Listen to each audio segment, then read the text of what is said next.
Hi guys, welcome to Tech 365. நம்ம இன்னைக்கு என்ன ரிவ்யூ பண்ண போறோம் பாத்தீங்கன்னா 16 Pro Max வாங்கி 3 மாசம் ஆச்சு. அதோட அட்வான்டேஜ் அண்ட் டிஸ்அட்வான்டேஜ் மட்டும் தாங்க பார்க்க போறோம். ஃபர்ஸ்ட் இதோட பாசிட்டிவ் பத்தி என்னன்னு சொல்றேன் கேட்டுக்கோங்க. இப்பதான் பிரைட் ஆரம்பிக்கலாம். இத பத்தி முக்கியமா சொல்லணும்னா இத்தனை நாள் ஐபோன்ல யாருமே கொடுக்காத மாதிரி இதுல முக்கியமா கொடுத்துருக்கிறது என்ன கேட்டீங்கன்னா இதோட பேட்டரி கெப்பாசிட்டி தாங்க. எப்பயுமே சார்ஜ் நம்ம ஐஃபோனை ஒன்ஸ் ட்வைஸ் வந்து ஒரு நாளைக்கு நம்ம ரீசார்ஜ் பண்ணிகிட்டே இருக்க மாதிரி இருக்கும். ஆனால் இப்போ 16 Pro Maxில் கொடுத்துருக்க அப்டேட்டில் பார்த்தீங்கன்னா சார்ஜ் சூப்பராக நிற்கிதுங்க. அதுவும் 1.5 நாளைக்கிட்ட ஒன்ஸ் ஒரு தடவை நீங்கள் சார்ஜ் பண்ணுற மூலிமா 1.5 நாள் நிற்கிதுங்க. என்னாலே நம்ப முடியல யூஸ் பண்ணி பார்த்ததில்ல. நெக்ஸ்ட் என்னன்னு சொல்லணும் பார்த்தீங்கன்னா இதோட கேமரா ஸ்டெபிலைசேஷன் ரொம்பவே சூப்பராக இருக்குங்க. 0.5x இருந்து 5xக்கு ஜூமிங் பண்ணோம்னா அதோட ஸ்மூத்னஸ் வேற லெவலில் இருக்குங்க. நானே எக்ஸ்பெக்ட் பண்ணல இவ்வளோ ஸ்மூத்தாக இருக்குன்னு சொல்லிட்டு. நான் 2-3 ப்ரொமோஷன் வீடியோக்கு 16 Pro Maxல அங்கே ஷூட் பண்ணேன். ரொம்பவே அவுட் சூப்பராக வந்திருக்கு. இந்த நாள் வரையும் கொடுக்காத ஸ்டெபிலைசேஷனில் சூப்பராகவும் நீட்டாகவும் இருக்குங்க. நான் எக்ஸ்பெக்ட் பண்ணவே இல்லை இவ்வளோ தூரத்துக்கு அமைப்பாக வரும்னு. அதே போல் ஃபோட்டோ குவாலிட்டியும் சூப்பராக இருக்குங்க. எல்லா விதத்துலேயும் கேமராவை ஐஃபோனில் குறையே சொல்ல முடியாது. ரொம்பவே அமர்க்கலமாக கொடுத்துருக்காங்க. நெக்ஸ்ட் இதை பற்றி சொல்லணும்னா ப்ராசஸருங்க. A18 பயோனிக் சிப் கொடுத்துருக்கிறதுனால எந்த ஒரு இடத்துலையுமே மொபைலில் லேக்ன்ற விஷயமே தெரிலங்க எனக்கு. இப்போ வரையும் நானும் விடாமல் ஒரு நாள் ஃபுல்லாக யூஸ் பண்ணியிருக்கேன். எந்த ஒரு இடத்துலையுமே எனக்கு லேகிங் இஷ்யூ இல்லவே இல்லை. எப்போ நான் யூஸ் பண்ணி பார்த்தாலும் ரொம்பவே ஸ்மூத் அண்ட் சாஃப்டாக இருக்குங்க. ஹேண்டில் பண்ணுறதுக்கு ரொம்பவே ஈஸியாக இருக்குது. இதில் ரொம்பவே சூப்பராக கொடுத்துருக்குது இந்த டைனமிக் நாட்ச் தாங்க. ஏதாவது ஒரு மியூசிக் ப்ளே பண்ணிவிட்டு அதை நான் மினிமைஸ் பண்ணாலும் டைனமிக் நாட்சில் போய் அது சூப்பராக ப்ளேஸ் ஆகுதுங்க. திரும்ப நான் அதே மியூசிக் பிளேக்குள்ளே போகணும்னா டைனமிக் நாட்சை டச் பண்ணால் போதும் ஆட்டோமேட்டிக்காக வியூ ஆயிடுதுங்க. இந்த டைனமிக் நாட்ச் என்னையே ரொம்பவே இம்ப்ரெஸ் பண்ணிருச்சு. ரொம்பவே சூப்பராகவும் இருக்குது. நெக்ஸ்ட் இதை பற்றி சொல்லணும்னா ஆப்பிள் இன்டெலிஜென்ட்டுங்க. ஆனால் ஆப்பிள் இன்டெலிஜென்ட் என்ன எனக்கு ரொம்ப ஜாம் ஆகுது. நான் அவங்க சொன்னது தாங்க கேட்டேன். அந்த ஆப்பிள் இன்டெலிஜென்ட் எந்த அளவுக்கு இருந்துச்சுன்னு நான் அதை டிஸ்அட்வான்டேஜில் தாங்க சொல்லணும். எனக்கு என்னமோ அது அவ்வளோ தூரத்துக்கு ஹை ஸ்பெக்காக தெரியவே இல்லைங்க. சாம்சங்கை கம்பேர் பண்ணும்போது இந்த ஆப்பிள் இன்டெலிஜென்ட்டுக்கு வேலையே இல்லைங்க. சாம்சங்கில் தரமாக கொடுத்துருக்காங்க. இதோட டிஸ்அட்வான்டேஜை நான் டிஸ்அட்வான்டேஜில் இன்ஃபார்ம் பண்ணுறேன். மித்ததை பற்றினா உங்களுக்கே தெரியும். இப்போ வரையும் நான் யூஸ் பண்ணதில் இதெல்லாம் எனக்கு பாசிட்டிவாக தெரியுதுங்க. இதே நான் நெகட்டிவ் சைடு போனேன்னு வைங்க எக்கச்சக்கமாக சொல்லலாங்க. அவ்வளோ பிரச்சனை இருக்குது இந்த செல்லில். நெகட்டிவ்னு நான் ஃபஸ்ட்டு எதை சொல்லுவேன்னு கேட்டிங்கன்னா இத்தனை நாள் ஐஃபோன்லேயே கொடுக்காத மாதிரி நாங்கள் எக்ஸ்ட்ராவாக ஆக்ஷன் பட்டன் மாதிரி ஒன்று கொடுத்துருக்கோன்னு சொல்லிட்டு சொன்னானுங்க. ஆனால் இந்த ஃபோனை வாங்கிட்டு இப்போ வரையும் நான் அந்த பட்டனை ஒரு தடவை இல்லை 2 தடவை தாங்க யூஸ் பண்ணியிருப்பேன். இது எதுக்கு யூஸ் ஆகுதுன்னு கேட்டிங்கன்னா ஒன்லி ஃபார் கேமராங்க. அதுக்கு நம்ம நார்மலாக கையில் ஜூம் பண்ணால் கூட நல்லா ஜூம் ஆகும். அந்த டைமில் நான் வீடியோ எடுத்துகிட்டு இருக்கேன் அதில் போய் நான் டச் சென்சாரில் ஜூமிங் பண்ணி பார்க்குறேன்னு சொன்னால் ரொம்பவே கேவலமாக இருக்குங்க. சத்தியமாக சொல்கிறேன் ஜூமிங் ஒழுங்காகவே ஒர்க் ஆக மாட்டேங்குது. ரொம்பவே லேக் ஆகுது அந்த பட்டன் மூலிமா நம்ம யூஸ் பண்ணோன்னா. அதனால் எக்ஸ்ட்ராவாக ஒரு பட்டன் கொடுத்துருக்காங்க போய் வாங்கலாம் நல்லா இருக்கும் யூஸ் பண்ணுறதுக்கு. ஜூமிங் சென்சார்னால் நல்லா சூப்பராக இருக்குன்னு சொல்லியிருப்பானுங்க. அதனால் சுத்த வேஸ்ட்டுங்க. நான் யூஸ் பண்ணி பார்த்த வரையும் அந்த ஜூமிங் ஒழுங்காகவே ஒர்க் ஆகலைங்க. கரெக்டாக சென்ஸ் பண்ணி நம்ம யூஸ் பண்ணாலும் அது வந்து லேக் ஆகதாங்க செய்யுது. நம்ம ஒரு இதில் ஜூமிங் பண்ணோம்னா அது இஷ்டத்துக்கு தாங்க ஒரு ஜூமிங் எடுக்குது. நம்ம சொல்கிறத அந்த பட்டன் கேட்கவே மாட்டேங்குதுங்க. இன்னொரு நெகட்டிவ் என்னன்னு கேட்டிங்கன்னா ஃபஸ்ட்டு கேமரா பற்றி நான் சூப்பராக சொல்லியிருப்பேன். கேமராவில் இன்னொரு பெரிய பிரச்சனை என்னன்னு கேட்டிங்கன்னா 0.5x வச்சு நீங்கள் ஒரு வீடியோ ஒரு 2 ஷாட் 3 ஷாட் எடுத்துட்டிங்கன்னா 4வது ஷாட் நீங்கள் 0.5x வச்சு வீடியோ எடுத்துகிட்டு இருக்கும்போது வீடியோ கம்ப்ளீட்டாக ஸ்டக் ஆயிருங்க. கேமரா ரன்னே ஆகாது. எந்த இடத்துல ஃப்ரீஸ் ஆச்சோ அதை அப்படியே நின்றுக்கிறோம். நீங்கள் மினிமைஸ் பண்ணி அதை க்ளோஸ் பண்ணால் மட்டும்தாங்க திரும்ப ரீஓப்பன் பண்ணால் தான் கேமரா ஒர்க்கே ஆகும். நீங்கள் அப்படியே வச்சுருந்தீங்கன்னா மொபைலில் கேமரா ஒர்க் ஆகாது. லேக் ஆன மணிக்கே நிற்கும். நான் எக்ஸ்பெக்ட் பண்ணவே இல்லை இந்த பிரச்சனை இதில் வரும்னு. 2-3 தடவை ஷூட்டுக்கு போயிட்டு 0.5x வச்சுட்டு டோட்டலாக கவர் பண்ணணும்னு சொல்லிட்டு எக்ஸ்பெக்டேஷனில் சூப்பராக 2-3 ஷாட் எடுத்தேங்க. 4வது ஷாட்டுக்கு கம்ப்ளீட்டாக நானே டென்ஷன் ஆகிட்டேங்க. என்னால் அடுத்தடுத்து வர ஷாட் எதுவுமே எடுக்க முடியல. கம்ப்ளீட்டாக லேக் ஆகி மொபைலே ஸ்டக் ஆகிடுச்சு. இது எனக்கு ஒரு பெரிய டிராபேக்காக இருக்குது இந்த 16 Pro Maxல.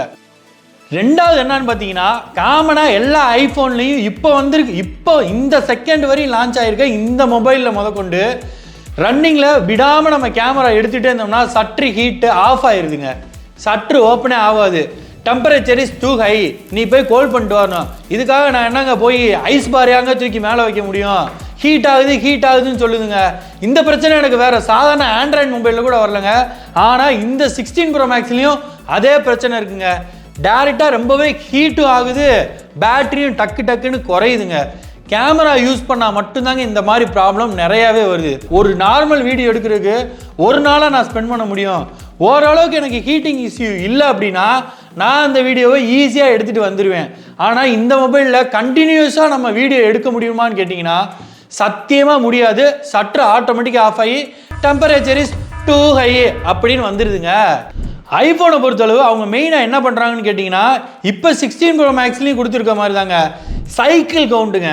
நம்ம எத்தனை தடவை பிளக்கின் பண்ணி ஒரு தடவையும் பிளக்கின் பண்ணி பிளக் அவுட் பண்ணுறோமோ அதுக்கு தகுந்த மாதிரி சைக்கிள் கவுண்டை ஆட் பண்ணுதுங்க. பேட்ரி ஹெல்த்தும் அதுக்கு தகுந்த மாதிரி வேகமாகவே குறையுதுங்க. நீங்கள் ரெகுலராக நான் வந்து விளாகரு அவுட்டோர் நிறையா எடுப்பேன், இந்த மாதிரி வீடியோ எடுத்துகிட்டே போயினா சத்தியமாக சொல்கிறேன் கேமரா வாங்கிக்கோங்க, இல்லை கோப்ரோ வாங்கிக்கோங்க. 16 Pro Maxை நம்பி நீங்கள் எடுத்தீங்கன்னா பேட்ரி ஹெல்த் ரொம்பவே சீக்கிரமாக டவுனும் ஆயிரும், உங்களோட ரீவேல்யூஷன் வேல்யூவும் டோட்டலாக அவுட் ஆயிருங்க. நான் எதிர்பார்க்கவே இல்லை. நான் வாங்கின இந்த 3 மாதத்தில் ஓரளவுக்கு நார்மலாக யூஸ் பண்ணியும் என் பேட்டரி ஹெல்த்து 100ல் இருக்குது. ஆனால் சைக்கிள் கவுண்ட் 80 போயிடுச்சுங்க. நான் ரெகுலராக ரீல்ஸ் பார்ப்பேன், கண்டினியூஸாக ரீல்ஸ் பார்த்துக்கிட்டே இருப்பேன்னா கண்டிப்பாக சொல்கிறேன் ஐஃபோன் வாங்காதீங்க. சைக்கிள் கவுண்ட் வேகமாகவே இன்க்ரீஸும் ஆகும், பேட்டரி ஹெல்த் சீக்கிரமாக டவுனும் ஆகும். உங்களுக்கு காம்பேக்டாக யூஸ் பண்ணுறதுக்கும் யூசர் ஃப்ரெண்ட்லியாக யூஸ் பண்ணுறதுக்கும் சத்தியமாக ஐஃபோன் செட்டே ஆகாது. பொம்மை மாதிரி பேசுகிறதுக்கும் அப்பப்போ ரீல்ஸ் பார்க்குறதுக்கு இந்த மாதிரி விஷயத்துக்கு வேணால் இது செட் ஆகுமே தவிர ரெகுலராக விடாமல் நான் வீடியோ எடுப்பேன் இந்த மாதிரி இதுக்குன்னா கம்ப்ளீட்டாக சொல்கிறேன், இப்போ வரையும் சொல்கிறேன் ஐஃபோன் செட்டே ஆகாது. ஐஃபோன் இப்போ வரையும் எல்லா மாடலும் யூஸ் பண்ணியிருக்கேன், எல்லா மாடல்லையுமே இந்த ஒரு பிரச்சனை இருக்குங்க. அதெல்லாம் இல்லை நான் வந்து கரெக்டாக யூஸ் பண்ணுவேன், எப்போவாவது யூஸ் பண்ணுவேன்னா கண்ணை மூடிட்டு ஐஃபோன் எடுத்துக்கோங்க, சூப்பராக இருக்கும். அதுவும் 16 Pro Maxல வந்து சார்ஜிங் கெப்பாசிட்டி நல்லாயிருக்கு. கேமரா இந்த விஷயத்தை நீங்கள் ரன்னிங்காக எடுக்காமல் இருந்தால் நல்லாயிருக்கும். கேமராவை நீங்கள் விடாமல் எடுத்தீங்கன்னா கம்ப்ளீட்டாக பேட்ரி சீக்கிரம் டவுன் ஆயிரும். இன்னொன்று என்னன்னு கேட்டிங்கன்னா புதுசாக இத்தனை நாளாக ஐஃபோனில் கொண்டு வராமல் இருந்ததை நம்ம காசு கொடுத்து வாங்குற மாதிரி இருந்தால் கால் ரெக்கார்டிங்க. கால் ரெக்கார்டிங்கு ஐயோ கால் ரெக்கார்டிங்னா கொண்டு வந்துட்டாங்கன்னு நான் கூட எக்ஸ்பெக்டேஷனில் வாங்கின பிறகு தாங்க தெரியுது. நம்ம ஆப்போசிட்லேருந்து நம்ம கால் ரெக்கார்ட் பண்ணோம் அப்படின்னா யோர் கால் ஹாஸ் பீன் ரெக்கார்டிங்னு சொல்லி வருதுங்க. அதை ஆஃப் பண்ணுறதுக்கு இப்போ வரையும் எந்த ஆப்புமே வரலங்க ஐஃபோனுக்கு. நீங்கள் ஆப்போசிட்டில் பேசுகிறவங்க ரெக்கார்ட் பண்ணணும்னா பச்சையாக போட்டு கொடுத்துருங்க, நீங்கள் அவங்க காலை ரெக்கார்ட் பண்ணுறீங்கன்னு. சாம்சங் மாதிரி கால் ரெக்கார்டிங்க்கு எந்த ஒரு நாய்ஸ் இல்லாமல் கொடுத்துருந்தா சூப்பராக இருந்திருக்குங்க.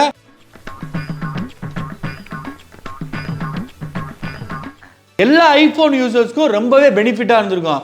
ஆனால் இந்த your call has been recording இதை வந்து ஆஃப் பண்ணுறதுக்கு நானும் இப்போ வரையும் எல்லாத்தையும் தேடி பார்த்துட்டேன், எந்த ஒரு ஆப்ஷனுமே இல்லை. அது வந்து பச்சையாக போட்டு கொடுத்துருவவங்கள நீங்கள் ரெக்கார்ட் பண்ணுறீங்கன்னு. இன்னொன்று பெரிய நெகட்டிவ் என்னன்னா ஆப்பிள் லான்ச் அன்னைக்கு சொன்னாங்க ஆப்பிள் இன்டெலிஜென்ட்னு. ஆனால் அந்த ஆப்பிள் இன்டெலிஜென்ட் சாம்சங் அளவுக்கு அவ்வளோ பெரிய ஸ்பெக் ஒன்றும் கொடுக்கவே இல்லைங்க. இன்னொன்று 16 சீரியஸ் லான்ச் ஆகிறப்போ ஒன்று சொன்னாங்க, நாங்கள் புதுசாக ஆப்பிள் இன்டெலிஜென்ட் கொண்டு வந்திருக்கோம், ரொம்பவே சூப்பராக இருக்குன்னு சொல்லியிருந்தாங்க. ஆனால் எக்ஸ்பெக்ட் பண்ணதை விட பெரிய ஆப்பாக வச்சாங்க. சாம்சங் அளவுக்கு கூட இதில் அந்த அளவுக்கு ஆப் ஏஐ ஃபீச்சர் சுத்தமாகவே இல்லைங்க. எக்ஸ்பெக்டேஷன் விசஸ் ரியாலிட்டி தாங்க. சாம்சங்கில் கிட்டத்தட்ட அவ்வளோ ஸ்பெக்ஸ் இருக்குங்க ஏஐயில். ஆப்பிள் இன்டெலிஜென்ட்டில் இத்தனை நாளாக ஹேஸ்ரின்னு சொன்னால் ஒரு ரவுண்ட் மாதிரி வந்துட்டு ஒரு டைனமிக் ஒரு கிராஃபிக் வருங்க. ஆனால் இப்போ ஹேஸ்ரின்னு சொன்னால் ஓரளவுக்கு ஒரு கலரு டிஸ்பிளே சுற்றி ஒரு கலரிங் வர மாதிரி கொடுத்துருக்காங்க. அதாங்க ஆப்பிள் இன்டெலிஜென்ட்.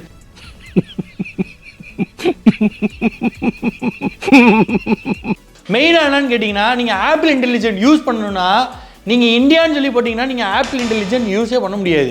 யூஎஸ் யூகே போட்டால் மட்டும்தான் உங்களால் ஆப்பிள் இன்டெலிஜென்ட்டை எனேபிளே பண்ண முடியும். அப்போ நம்ம கண்ட்ரிக்குன்னா மெயினாக என்னன்னு கேட்டிங்கன்னா நீங்கள் ஒரு கேப் கட்டு இந்த மாதிரி யூஸராக இருந்தீங்கன்னா சத்தியமாக ஐஃபோனை வாங்காதீங்க. பேட்டரி ஹெல்த் சீக்கிரமாக டவுன் ஆகிடும், சைக்கிள் கவுண்ட் கூடிடும். ஏன்னு கேட்டிங்கன்னா உங்களால் VPN போடாமல் கேப் கட்டை யூஸ் பண்ண முடியாது. VPN போட்டு நீங்கள் கேப் கட்டை யூஸ் பண்ணிங்கன்னா சும்மா தீக்கட்டி மாதிரி ஆயிடுதுங்க ஆப்பிள். இன்னொரு பிரச்சனை என்னன்னு கேட்டிங்கன்னா அவனை சொல்லி நிறுத்துங்களேன்டா, அவன் நிறுத்துற அந்த லூசுக்கு மட்டும் வந்துட்டே இருக்கான். வர்ற நிறுத்துற அவனை பைத்தியக்காரப்ப. எதுக்குடா வரீங்க எங்கெல்லாம்? நீங்கள் வீட்டில் ஒய்ஃபை வச்சுருப்பீங்க, வெளியில் போனதுக்கப்புறம் நார்மலாக அது வந்து சிம் கார்டுக்கு 5G மாதிரி நீங்கள் வந்து கால் பேசுவீங்க.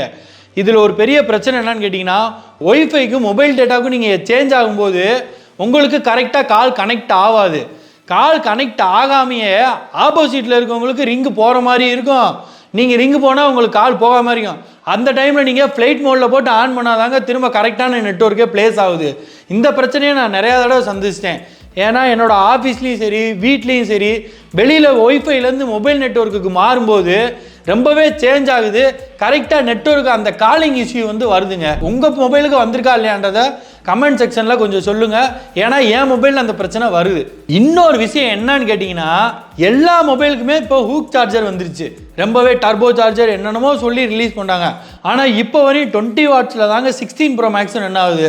ஒன்ஸ் நான் 20% போய் சார்ஜ் பிளக்கின் பண்ணிவிட்டு 100 ஏறுறதுக்கு எனக்கு மினிமம் கிட்டத்தட்ட ஒரு 1.25 மணி நேரம் ஆகுதுங்க. ஃபுல் சார்ஜ் ஆகுறதுக்கு 1.25 மணி நேரம் ஆகுது.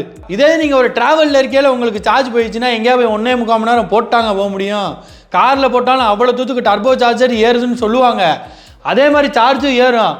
என்ன வேகத்தில் ஏறுதோ அதே வேகத்தில் பேட்டரி ஹெல்த்து குறைஞ்சிரும், சைக்கிள் கவுண்டு கூடிரும். ஃபைனலாக இதை பற்றி சொல்லணும்னா, நான் வந்து அதிகமாக யூஸ் பண்ண மாட்டேன், எனக்கு யூசேஜ் கம்மி, ரெகுலராக ரீல்ஸ் பார்க்க மாட்டேன், எந்த ஒரு சோசியல் மீடியா சைடும் அவ்வளோவா போக மாட்டேன், எப்போயாவது டைம் கிடைக்கிறப்ப தான் பார்ப்பேன். மித்த நேரம் கால்ஸு ஏதாவது மெயிலு சேஃப்டி பர்பஸ்க்கு மட்டும் இந்த ஐஃபோனை வாங்கலாம். மித்தபடி யூசர் ஃப்ரெண்ட்லியாக யூஸ் பண்ணுவேன், ரெகுலராக ரீல்ஸ் பார்ப்பேன், ரெகுலராக யாருக்காக மெசேஜ் பண்ணிக்கிட்டே இருப்பேன், விடிய வீடியோ கால் பேசுவேனா, தயவு செஞ்சு ஐஃபோனை வாங்காதீங்க. உங்களுக்கு தான் கை நட்டமாகும். ஏன்னு கேட்டிங்கன்னா அந்தளவுக்கு யூசர் ஃப்ரெண்ட்லியாக உங்களால் இந்த ஆப்பில் யூஸ் பண்ண முடியாது. ஸோ இந்த 3 மாதம் நான் இந்த 16 Pro Max யூஸ் பண்ணேன். இப்போயே சைக்கிள் கொண்டு 80 ஓடிச்சு. நான் வாங்கின ரேட்டுக்கு இப்போ போய் விற்க போகிற ரேட்டுக்கு எனக்கு கிட்டத்தட்ட ஒரு 30,000 இப்போயே லாஸு. அவ்வளோதான், நம்மளை முடிச்சு விட்டீங்க போங்க. நான் வேறு வழி இல்லாமல் போய் S25 Ultra எடுத்துட்டேன். S25 Ultra எப்படி இருக்குன்றத நான் உங்களுக்கு நெக்ஸ்ட் வீடியோவில் அப்டேட் பண்ணுறேன். ரைட்டு, சைத்தான் சைக்கிளில் வருது. 16 Pro Max-ஐ நான் இப்போ இதோட இந்த ஆப்பிள் சரித்திரத்தை இழுத்து மூடுற நிலைமைக்கு மைண்டுக்கு வந்துட்டேன். ஏன்னா என்னால் யூசர் ஃப்ரெண்ட்லியாக யூஸ் பண்ண முடியல. இதை பற்றி சொல்லிட்டேன். S25 Ultra எப்படி இருக்குன்றத நான் நெக்ஸ்ட் வீடியோவில் சொல்கிறேன். இப்போ வரையும் நம்ம சேனலில் சப்ஸ்கிரைப் பண்ணாமல் இருந்தீங்கன்னா கொஞ்சம் சப்ஸ்கிரைப் பண்ணிக்கோங்க. அப்படியே நான் பேசினது ஏதாவது குறை நிறைகள் இருந்தால் கமெண்ட் செக்ஷனில் கமெண்ட் பண்ணுங்கள். அப்படியே உங்கள் ஃப்ரெண்ட்ஸ் அண்ட் ஃபேமிலிக்கு கொஞ்சம் ஷேர் பண்ணுங்கள்.